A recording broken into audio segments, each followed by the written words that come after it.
Hi, this is Tim from Plastex. We're going to show you another way in which you can use the Plastex kit. It works on plastic and fiberglass, carbon fiber, all that, wood, pressboard, but this is glass and it will work on most glass as well. I'm going to show you what we do here. It's very simple. I did take some emery paper and just kind of put a little bit of roughness on the edge of the glass, but you know, it doesn't take very much. Just give it some roughness, extra adhesion.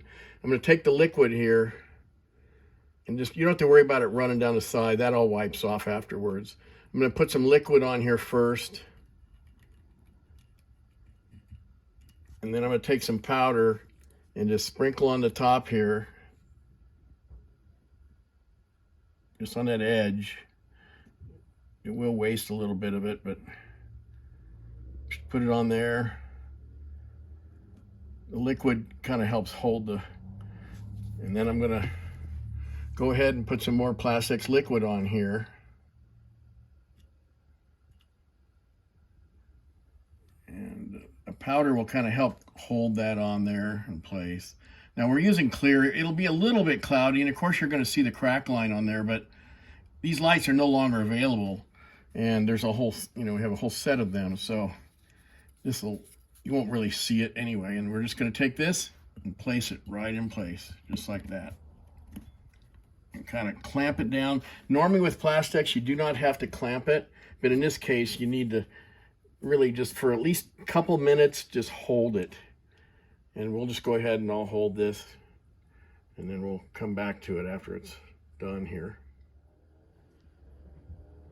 I've been holding this down, careful not to move it really back and forth, and I'm just going to wipe this excess off while it's still somewhat soft off the bottom, and it will wipe off. You just have to clean it all off, and that's all we need to do. And then just let it sit, and let it sit at least an hour, and it should be good to go. Because this doesn't have a lot of surface area, I'd make sure it's completely dry. You can go on the inside and get any of those streaks off. Right now it kind of scrapes off with your fingernail or whatever scraper. Just clean that up. Clean the excess powder that dropped down. And just be careful not to let the handle wiggle because it's still setting up. And if there should be any little voids along this crack, you could actually take the tip of the needle and just apply a little more powder and liquid down in there. But in this case, we don't need it. It's a good tight fit. So there you go. It's really done. And after it sits, I would let it sit probably 2 hours on this particular repair because there's just not a lot of surface area there. And then you just put it back in. This is the top for it.